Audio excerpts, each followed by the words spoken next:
Hello friends, నమస్తే. Welcome to my channel Rolex for you. చూడండి పొద్దున్నే ఎలా ఉందో క్లైమేట్. చుట్టూ మంచు పడుతూ ఉంది, చలిగా ఉంది. ఉదయాన్నే సూర్యకిరణాలు మింద పడుతున్నాయి. ఇంత ఉదయాన్నే మనం ఎక్కడికి వెళ్తాం చెప్పండి. మళ్ళీ చేపల వేటకైతే మనం బయలుదేరేసాము. ఈరోజు మనము స్పెషల్గా కొరమీన్లకైతే వెళ్తున్నాము. చూడండి, తెల్లవారే ఇంకా మనం చాలా దూరం వెళ్ళాలి. మనం హంటింగ్ చేయబోయే ప్లేస్ అయితే ఇది కాదు. మన ఊరి నుంచి దాదాపు 15-20 కిలోమీటర్లు వస్తుంది. ఈ లొకేషన్ కావాలంటే ఎవరికన్నా పిన్ చేయండి, చెప్తాను. చూడండి, ఈ చెరువులోనే మనం పడుతున్నాం చేపలు. చూడండి, ఫ్రాగ్ వేసారు, అటాక్ అయితే అవుతుంది. చూడండి, నెమ్మదిగా అబ్జర్వ్ చేయండి. ఫ్రాగ్ వెళ్తా ఉంది చూడండి. అక్కడ బాగా అబ్జర్వ్ చేస్తే తెలుస్తుంది, ఎందుకంటే ఇది మొబైల్తో రికార్డ్ చేస్తున్న వీడియోస్ కాబట్టి ఫ్రాగ్ అనేది చాలా లాంగ్ వెళ్తుంది కాస్టింగ్ చేసినప్పుడు. చూడండి, ఇది కూడా ఫ్రాగ్ వెళ్తూ ఉంది చూడండి. దాన్ని ఒక్కసారిగా చేప అటాక్ చేస్తుంది. మీరు మామూలుగా చూసింటారు కొరమీన్లు ఎలా పడతారని చెప్పి.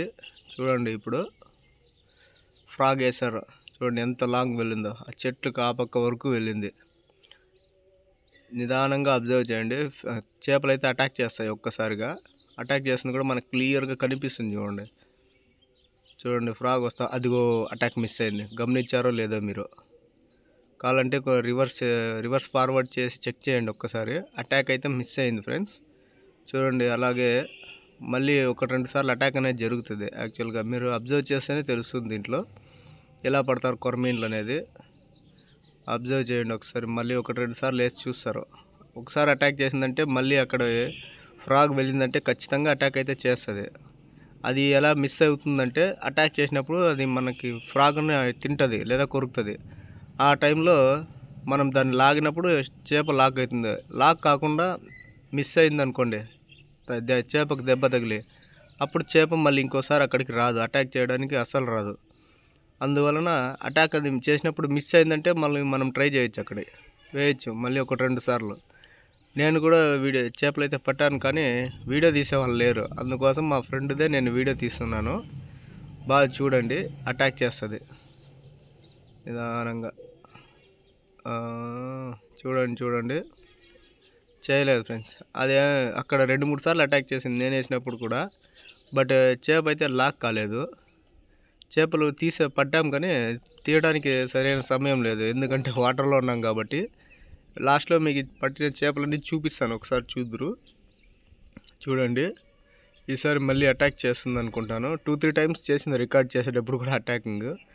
మామూలుగా కొరమీన్లు పట్టేటప్పుడు ఎలా అంటే, ఒకరు ఖచ్చితంగా వీడియో తీస్తూనే ఉంటేనే మనకి అటాక్ చేసేది, చేపలు పడేది అంత క్లియర్గా తెలుస్తుంది. మళ్ళీ నిదానంగా తీస్తాము పట్టుకుందాము అనుకుంటే వీడియో అయితే చేయలేము ఫ్రెండ్స్. చూడండి, మేము వాటర్లో ఉండి చాలా రిస్క్ చేసి మొబైల్ని వీడియో అయితే తీస్తున్నాము. దీనికోసమన్నా లైక్ చేసి, షేర్ చేసి, సబ్స్క్రైబ్ చేసుకోండి. మీకు ఏదైనా డౌట్స్ ఉంటే కామెంట్ చేయండి. చూడండి ఫ్రెండ్స్, మా వాడు వేసిందే. మా ఏరియా ఎలాగంటే కొరమీన్లు చాలా అంటే చాలా తక్కువ ఉన్నాయి. వాటిని పట్టాలంటే చాలా ఓపిక ఉండాలి. ఎలా అంటే, ఇప్పుడు ఒక పులి జింకను వేటాడేటప్పుడు ఎలా మాటు వేసుకొని కాసుకొని ఉంటుంది, అలాంటిది ఒక పులిని మనం పట్టాలంటే వేటగాడు ఎలా వెయిట్ చేయాలి, అలా వెయిట్ చేయాలి మనం కూడా. ఎందుకంటే ఇది స్నేక్ హెడ్ ఫిష్ అంటాం కదా కొరమీను, ఇది వేటాడి బతికే జీవి. అలాంటి వేటాడి బతికే జీవిని మనం వేటాడాలంటే ఎలా ఉండాలి? చాలా ఓపికగా ఉండాలి. అర్థం చేసుకోండి ఫ్రెండ్స్. చూడండి, ఇప్పుడు మనకు 3 అయితే పడ్డాయి అంతే. 3/4 కేజీ లేదా కేజీ ఉంటుంది ఇది పెద్ద చేప. చూడండి, ఎత్తి చూపిస్తున్నాను మీకు. చూడండి, నల్లగా పైన నిగనిగలాడుతుంది, కింద తెల్లగా మెరిసిపోతుంది. ఇది ఒక్కోటి 1/2 కేజీ అలా ఉంటాయి అంతే. ఎక్కువ సైజు అయితే లేవు మనకి ఈరోజు జరిగిన వేట. మనకైతే ఈ 3 పడ్డాయి అన్నమాట. చూడండి, 3 ఫిష్లు అంతే, కానీ ఫుల్ యాక్టివ్గా ఉన్నాయి. బట్ ఇక్కడ చేప అయితే ఉంది, కానీ అటాక్ అయితే తక్కువ ఫ్రెండ్స్. Okay friends.